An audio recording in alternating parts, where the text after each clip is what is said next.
Amazing. Okay, so welcome everybody. This is Fordham Road Collaborative. It's the Dennis Kushner report. This is for October.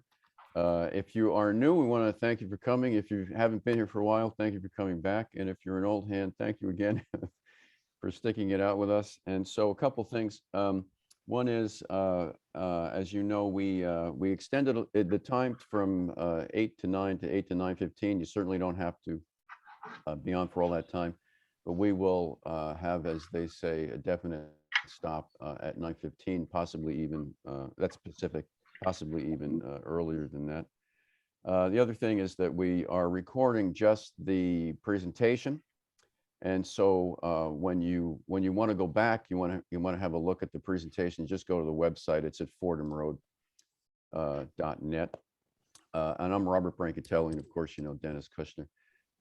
Dennis and I met, and we thought, next, we're not going to be doing one around Thanksgiving, and then we have Christmas coming up and all of that. So we're going to do the next report on Thursday, December 2nd. So that's a little bit different from what our normal last Thursday of the month is like. So you might want to just make a note of that, and we'll be in touch with you regarding that as well.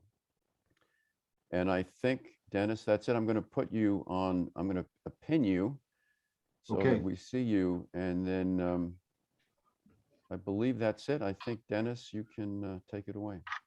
Okay, so we're going to get started. First of all, it's nice to see everybody this morning. Welcome, and welcome to the Kushner Report for October 2021. The reason we're going to do December is because, with the short month in November, won't have a lot of the data.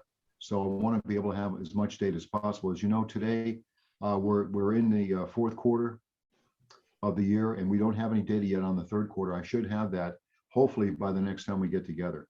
So that'll be cool. And then at the end of the conclusion of my presentation today, we're going to open it up for question and answers, and hope you'll participate.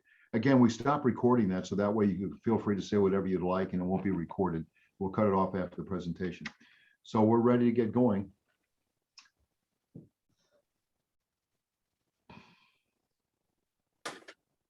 So first of all, today we're going to talk about the key economic indicators, the global economy, the domestic economy, mergers and acquisitions, other significant economic news, and what's ahead in 2021. And one of the key topics that's pronounced all over the country, all over the world right now is ransomware. So I've been able to collect some really interesting information from colleagues that work in this space or are actively in security right now, as well as talking to some friends of mine that have retired from the government that know a lot about what's going on, stuff that's not classified, but just a general overview to tell you what it is and where we're going to go with it. So that's our agenda for this morning. So I'm going to cover this morning, I'm going to look at the gross domestic product, inflation, which is a concern to everyone, the unemployment at the federal level and unemployment at the California level. And then we're going to talk about the price per barrel of oil.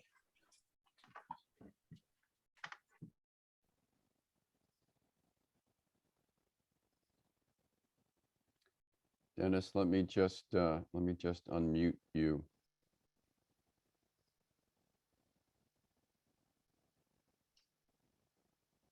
Am I unmuted now? Oh, no, you're fine. Okay, great. Okay. So first of all, for the full year global GDP, go back one slide, please. For the global GDP, nothing has changed since our last meeting.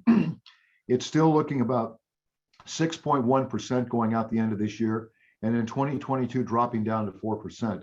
The US GDP changed again. It's now focused at 5.6%, and next year we're looking at 4%. Still good numbers going forward as to where we've been over the last several years.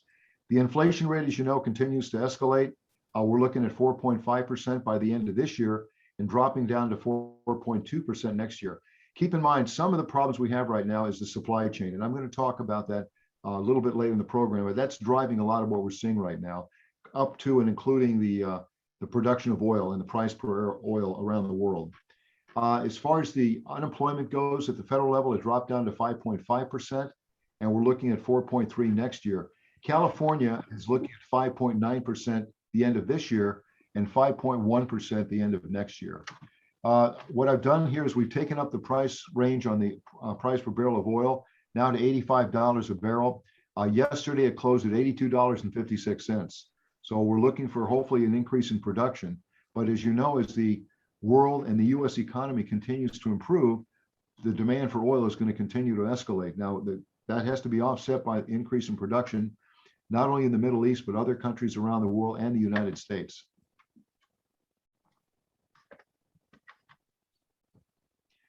So let's take a look at the global economy. First of all, the final fourth quarter of 2021 raises serious concerns globally, regarding the continued increase in inflation. The headwinds are very strong, which threaten the growth and recovery of global economies.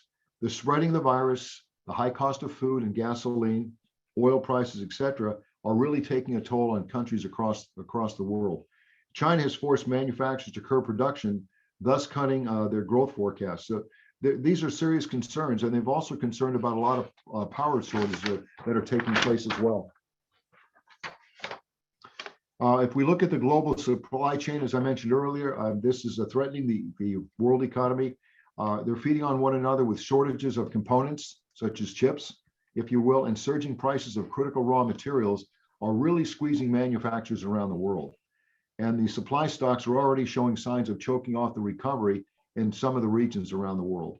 Part of the problem in the global economy is that it's out of sync on the pandemic restrictions and recovery.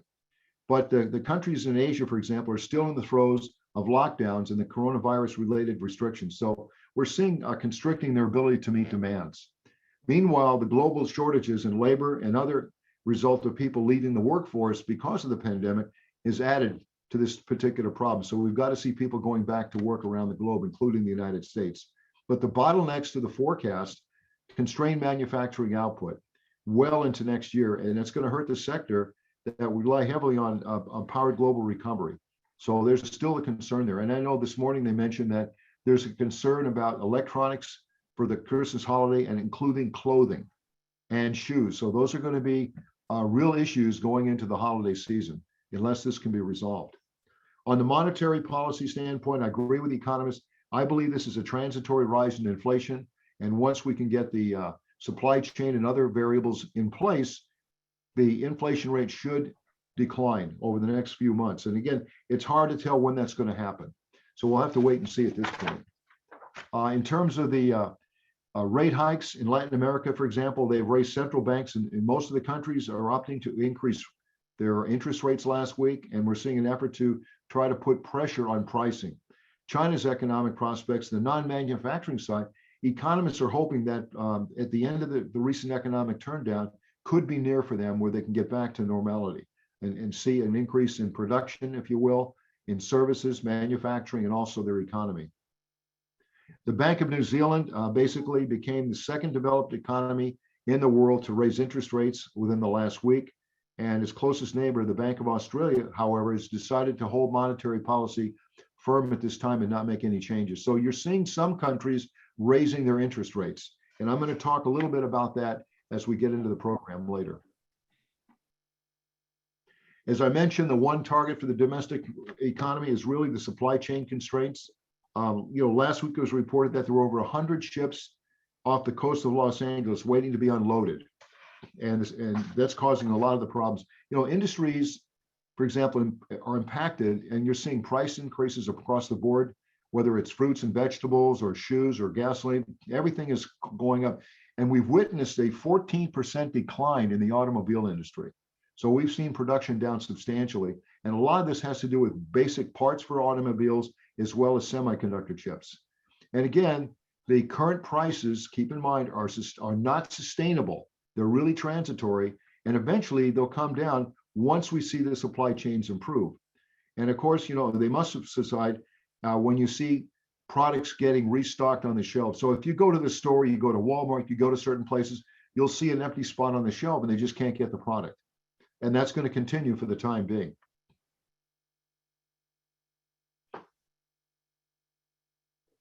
Now, the one thing I wanted to talk about, and this is something that most of you have heard about, but a lot of you don't know about the details, and it's called ransomware. Ransomware right now is one of the predominant concerns we have in the United States as far and as well as around the world. So what is ransomware? So ransomware really, it's a form of malicious software, malware. It's designed to encrypt files on a device, your home, your laptop, your desktop, rendering any files in the systems that rely on them unusable. And malicious actors then demand ransom in exchange for decryption. So in recent years, some ransomware incidents have become increasingly prevalent among the nation's state, local, tribal, and territorial and government entities, as well as organizations across the United States and around the world. So when did this really begin? Well, this is interesting. Ransomware can be tracked back to approximately 1989, when the AIDS virus was used as a lure to extort funds from victims. And now this thing is exploding and they're finding success, and now it's going to other areas. So how does it really work? Well, typically, if Henry is sitting online, the malware displays an on-screen alert advising the victim that their device is locked or their files are encrypted. And in some cases, after the initial injection, ransomware attempts to spread to connected devices and systems, for example, throughout the company or the organization. Ransomware incidents can severely impact business processes and leave organizations without the data they need to operate and deliver mission critical services. For example, if Dan Ruckman is on this morning, Dan, as well as another colleague of mine, were supposed to have open heart surgery several months ago. And because scripts got compromised with ransomware, they were on hold for 6 weeks. So that had a major impact, and you're going to see possibly more of that happening next year. Fortunately, Dan's had a surgery, and so is my other colleague, because they're back online now. So, ransomware, basically, we're talking about the actors are smart, and over time have adjusted their ransomware tactics, just like in a football game, for defense, to include pursuing victims for payment by threatening to release a lot of the stolen data. If they refuse to pay, publicly naming and shaming victims are secondary forms of extortion. So you're seeing that taking place in some markets. So does paying actors really work? Well, let me tell you what, paying the ransom does not guarantee that you will regain access to the system or data. In some cases, we've heard that the decryption key was not provided to the victim in return to be paid ransom. They have, and sometimes they've come back and they've demanded more compensation. So you're kind of working with a loaded gun here. It's a very dangerous situation. So, what can you or what can an organization do?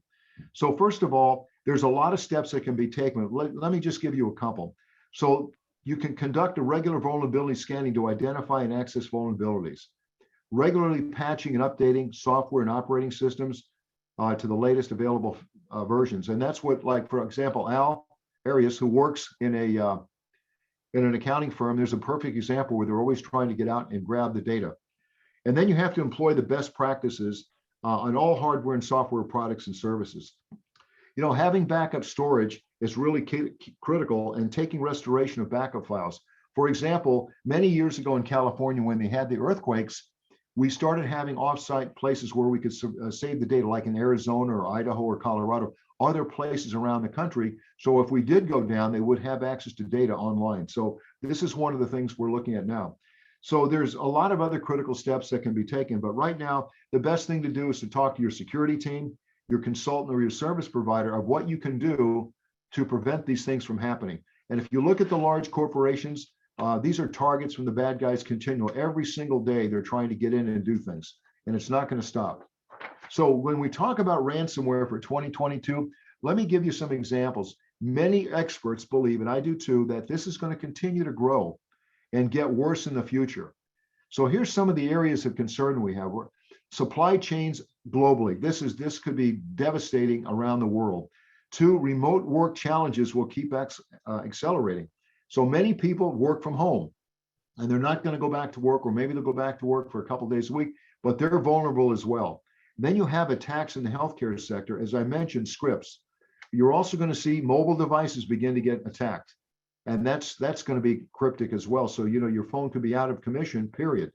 And then, of course, the financial services sector, which keeps the world going financially. So that's kind of what's going on relative to ransomware.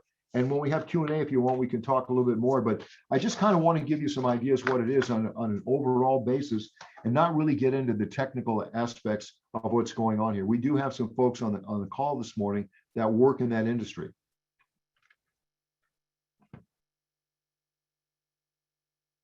So now let's take a look at inflation, which is a major concern. So consumer price index data from the Labor Department just recently showed that it escalating, the price of products and goods that continue to go up. Last month, if you can believe this, the index went up to 4.5%. And you're seeing prices escalating last month, like in rent, food, furniture, surging. Everything is going up. No matter what it is, it costs more. And you know, at this point, it's kind of scary, especially for the middle to low income folks. So that's something we really have to try to get a grip on. Take a look at the trade exports. We've been relatively about the same, about $214 billion a month, which is good. It's strong. It's going out. So that's very important for our economy. The biggest concern we have is the trade deficit. The deficit last month broke a record. It went out at $73.3 billion, 4% higher than August. If you extend that out over 12 months, you're talking between $800 and $1 trillion deficit, which is devastating to our economy. That's a real killer. And it's spread out all over the world. It's China and everybody else. So that's a critical area that's really hurting our economy. In the area of retail sales, unexpectedly, we saw a gain at a faster pace in September, defying expectations, if you will, of pullback. So we saw the number raise about 0.7 of a point. Now, compared to a year ago in 2020, when we were talking, sales are now up 13.9% over the last year, and excluding automobiles, 15.6%. So on a 12-month basis, if you will, we're up substantially, which is good, moving in the right direction. Keep in mind, with all the things you're hearing, the economy is still strong. The other thing I want to talk about now is the labor report that just came out. So payrolls increased by 194,000 in September, well below expectations. This is a concern. One, about people that were getting extra compensation for being laid off, and people that didn't want to go back to work. So this is an issue right now. And you know, if you look at the trucking industry, we're short like 100,000 truck drivers, both in all the areas. And if you work in a chemical area, like in the automobile, like in the oil industry, you've got to go through certain types of criteria to be certified to be able to drive those trucks. And we're desperate to get trucks on the road, more trucks on the road, and more drivers. The unemployment rate went down to 4.8% in September from 5.2 in August, which is very good news. And there's still about 5 million people still not working than there were in 2021, February, by the way. The only couple of things I want to mention here, if you look at financial services and business, if you will, we saw an increase of 60,000 jobs. That's been strong every month over the last several months. We saw a decline in construction of 22,000. A lot of that is attributed to the lack of products, of materials and things like that. They're on back order, so these people have been furloughed. And the government, for example, had lost 123,000 jobs. But the real key is the leisure and hospitality. That sector was the one that got clobbered the worst during the pandemic. And we saw another increase of 73,000 jobs. There's still zillions of these people that have to go back to work. And then, of course, retail went up by 56,000. Warehouse and transportation was up by 47. A lot of those are truck drivers. So that's good news from that perspective. Now, if we take a look, for example, at California, we had a meager 47,000 plus jobs in September.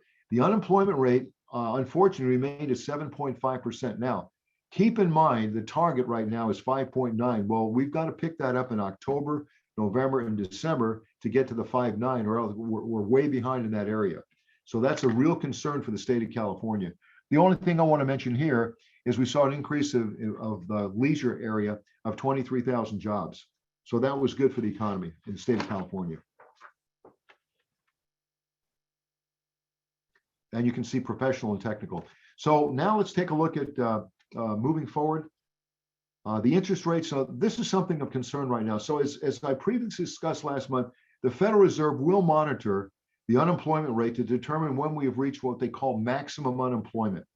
And that's kind of hard to determine. Now, if you go back to Economics 101, Henry, you'll find that in the past, when we've gone through a major recession, when the rate has gone down to 3.5%, you've usually see movement, if you will, in interest rates. At this point, the Feds believe that we won't see an increase in the interest rates probably until sometime late 2020 or early 23 at this point. That's based on the data that we have today. So that's good news from that perspective. And the Federal Reserve announced the other day that they're not going to make any monetary changes at this time. However, they will continue to buy and purchase Treasury securities and mortgage-based securities at the rate of $80 billion and $40 billion respectively to continue to insert money into the economy. Now, mortgage rates, even though they've inched up a little bit, they're still the lowest in decades. If you go back to the late 1989 timeframe, 90, all of us were paying 10, 12, 13, 14% for a mortgage. So it dropped down a little bit to 3.05 when it was at 322 in August. So we're still running around that 3% mark. The good news is manufacturing, okay? And in the area of manufacturing, we're very strong. It's at 59.4. If you go back, Chris, several months ago, we were below 50. And when you go below 50 as the baseline, you're either entering a recession or you're in a recession. So we're strong in manufacturing across this country. So we're going to continue to keep that up. It's at 59.4. Now take a look at factory orders. Again, the steaming of manufacturing keeps humming along. We've had more continual good months over the last several months. We're seeing the strength in manufacturing, and it appears that we're seeing more of a growth in the area of materials and labor. Even though the third quarter showed a shortage, we're still getting a lot of orders for products. In the area of the small business confidence level, it kind of goes up and down like an elevator. This month, we saw it decline a little bit. For the first time in a couple of months, it dropped below the baseline of 100. People are concerned about inflation and everything else, but it dropped again. So it's at 99.1. We're very close to the 100 mark. So we'll see what happens when we look at the data for October. Consumer confidence dropped down from 109 to 109 from 115 and from August. Keep in mind that we're still way above the 100 mark. Earlier in the year, we were below that mark, but we're very strong in that area. Crude oil prices, I mentioned earlier, very concerning right now. So we look at West Texas Intermediary as a gauge. So it closed on Friday and it went up 6 cents yesterday. It closed Friday at $82.50. And in September, it was $70.56. We're up over $12 a barrel. And we're seeing that at the pump. Now, I saw gasoline yesterday near a Walmart in San Diego at $5.25 a gallon for premium. And a friend of mine who lives up north paid $6.17. And somebody in the mountain area was paying, I think they said something like $8 a gallon. I mean, this is just shocking. And yet we're the largest producer of oil in the world right now. We have the most reserves. So like I said, hopefully this is just going to be temporary and we'll see things getting back to normal going forward. And the housing starts, we saw them drop a little bit. They were down 1.6% last month, a slight delay, slight decrease. However, if you go back to 2020, we're up about 7.4%. So year-to-year basis, it's very strong. It was down a little bit right now.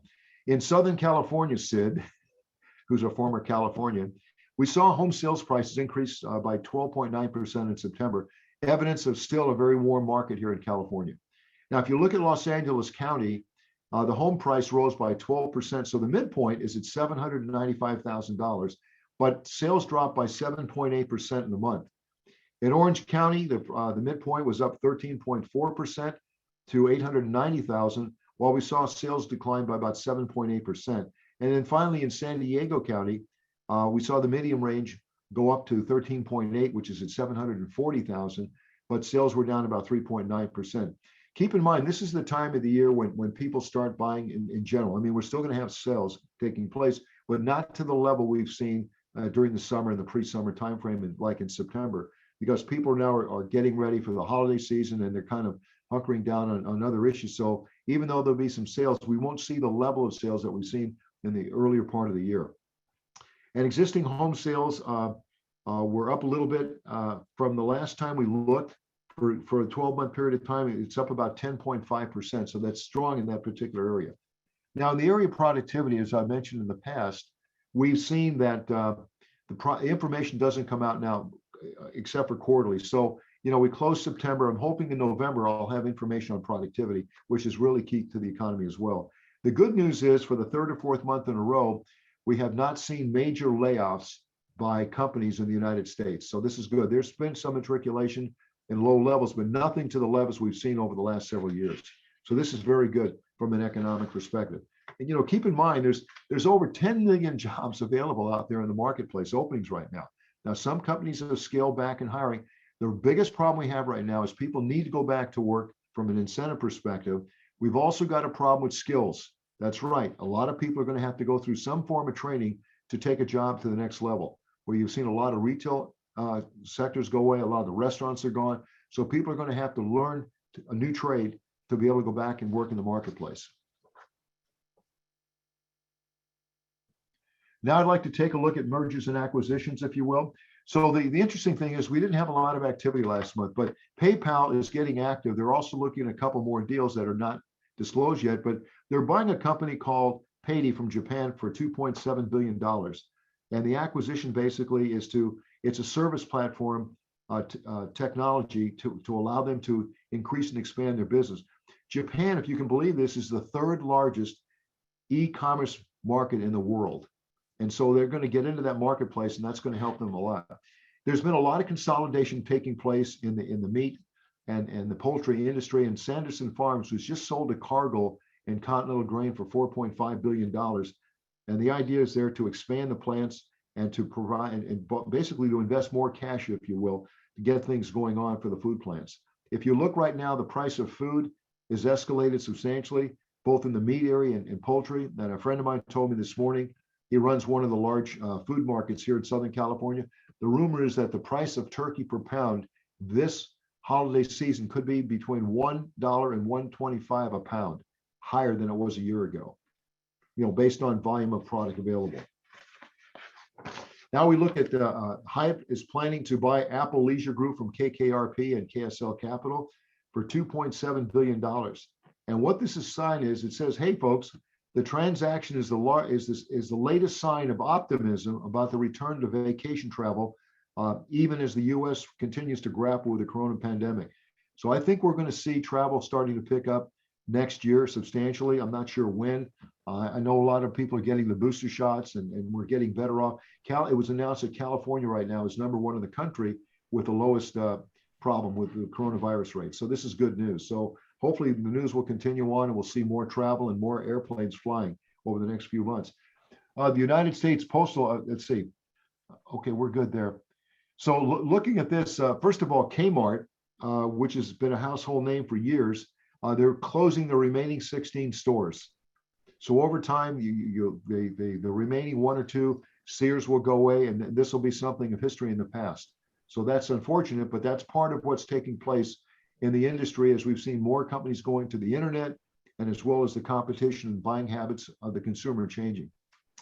The United States Postal Service is slowing down first-class mail, which started on October 1. So it's going to be maybe 2 or 3 days getting certain things that you normally got right away. They've got a $160 billion problem they're dealing with, and they're trying to come up with methods, processes, if you will, to improve that and cut that down over the next, several years. The other thing we're seeing too is that a lot of the volume is changing. So you'll see some of the junk mail is going away as well. So that's what's taking place, and the cost of stamps continues to rise. In the area of Ford Motor Company announced that they're investing $11.4 billion, and they're going to hire 11,000 people for new jobs. And the jobs are primarily going to be in Tennessee and Kentucky. And the focus is for the next generation of Ford and Lincoln electric vehicles that will be produced in Northern California. And so this is the first major change in investment in 118 years by Ford. So this is a major change in their strategy going forward, which is very good. In terms of retail sales, primarily fell 25% for vehicles last month, which is terrible. And again, you're seeing this now that the price of used cars has gone through the ceiling. A colleague of mine is a service manager for one of the dealers in San Diego. They're getting between 10 and 15 cars a month. Again, this is because of the chip shortages. So it's pretty hard. And as soon as the cars come in, they're gone. But they're trying to push a lot of the used car sales. So if you have an old car, for example, you're trading in, you're going to get a lot more money now than you would if you waited, sometime in the next 6 to 8 months. The other thing that's interesting is for those of you that own a Rolls Royce, they're going to stop making gasoline vehicles, and sometime in the 2030 timeframe, they're going all electric for those vehicles. So you're seeing that change, and it's just one more example of changes in the marketplace. Now we come to our favorite friend, Elon Musk, has announced the move his headquarters to Austin, Texas. So they're moving that to Texas now. They have a lot of manufacturing that takes place in the Bay Area, primarily in the area of Fremont. And so there's about 25,000 people working in that area. They're negotiating, and they still are, with the city of Fremont for some changes that they want to make to the manufacturer, like increasing some capacity and things of that nature. And if that doesn't get resolved, they're going to start moving parts or all of that program to Texas. So we'll see what happens, because that supplies 25,000 jobs in that area. The administration, the other day, the president made an announcement saying that what they're going to do is they're going to change the process in the cargo area in LA. What they're going to do is they're going to run operations 24/7 with the intent of pushing the supply chain crunch to where it should be. And so we're also looking at companies such as Walmart, FedEx, UPS, Samsung, Home Depot, et cetera. They're all beginning to work 24/7. Now, there's some issues, and I'm not in the labor area, but there's issues with the labor group in terms of what they want to do, what they don't want to do. But we need to get more trucks and more people moving product out of there. And about a month ago, there was an announcement that you could take a lot of the containers off the ships and stack them back to back all the way to New York and back, possibly twice. That's how many containers we have out there sitting offshore. So that's a major problem. Now, the other thing that cropped up, which is not a surprise, is shipping container costs now is up to $17,000 to ship a container to California from Asia. Last year, they paid $3,800. So figure out what's in there, and the price is going to continue to escalate going forward. So they think this is going to reach 20,000 by the end of the year. So what I'd like to do now is I'd like to open up for questions and answers. Give you guys a chance to chat.